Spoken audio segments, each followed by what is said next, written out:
Obsame mas.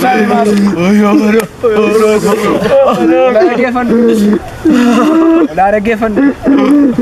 Seenaa jireenya isaan gabaabsee isinii dubbisee gara sirna sattaanutti dabarra.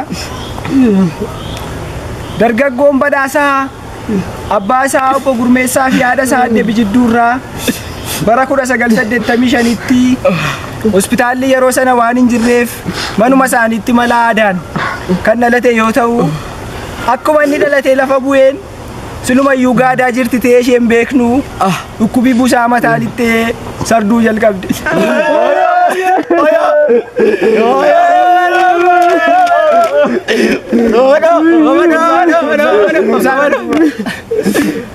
Obsaa nan xumura.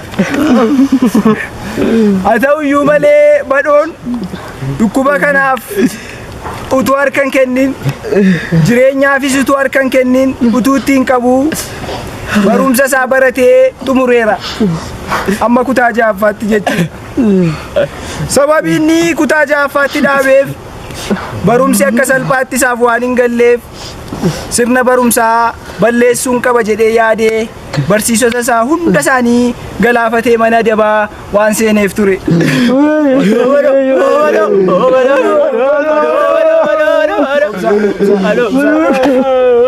Obsaame maal mureera. Dhaggeeffannu. Badhoon osoo badduun bahin dura dargaggoota akka isaaf fakkeenyummaa guddaa kan ta'u ture.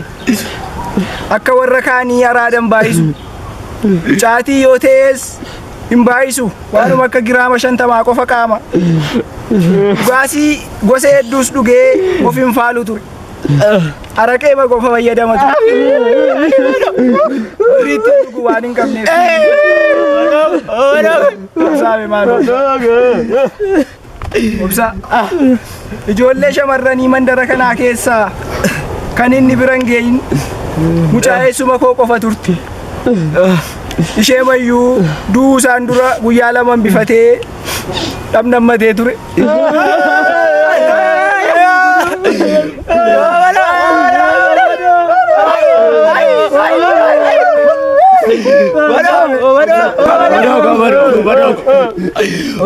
Obsa maal? Nan tumura sheekan obsa. Nan gabaabsa malee seenaa badhoon waggaa 25 lafarra jiraate keessatti hojjetemanii fixuun rakkisaadha. Badhoo namoonni jibban tokko tokko akka jiranii beekamaadha. Nuti garuu hin jaallanna. Fakkeenyaaf warri badhoon hindaaqqoo jalaa hatu isan jaallatanii. Warri hindaaqqoo irraa bitannu garuu baay'ee jaallanna. Kootii mana ammoo uffachaa jiru kun kan daamxoo ta'uusaa osoo hin beekuun badhoo irraa bitadhe. Maalan godharee suuqii yoon naqee birrii isaan maqaadhaan dhiibbaa dhiigaa na qabsiisa. Har'a garuu badhoon nu bira hin jiru. Gadhee korbeessa koo na duraa hatte jedhee dhiiga badhoo dhiiga korbeessaa godhe.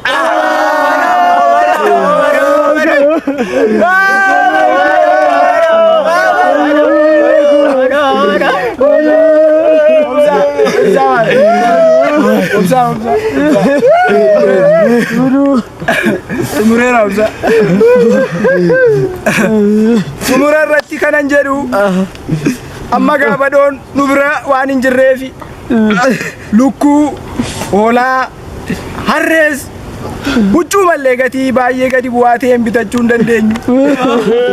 Baay'ee miidhamna. Qaroo keenya nu jalaa nyaatani.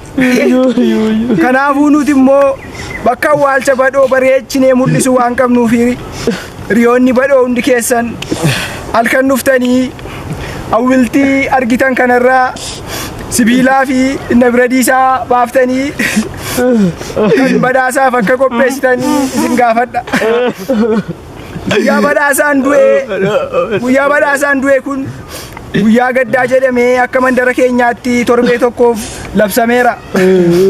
Guyyoottan kana keessatti laaqana keessan irra utaaluudhaan badhaasaa akka yaadattan isin gaafadha.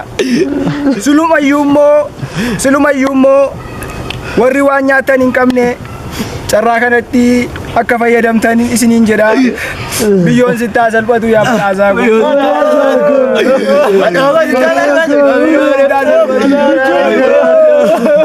amma annee boolla keessa buusnee nagaatti dhaabnaa gara boollaatti deebi'u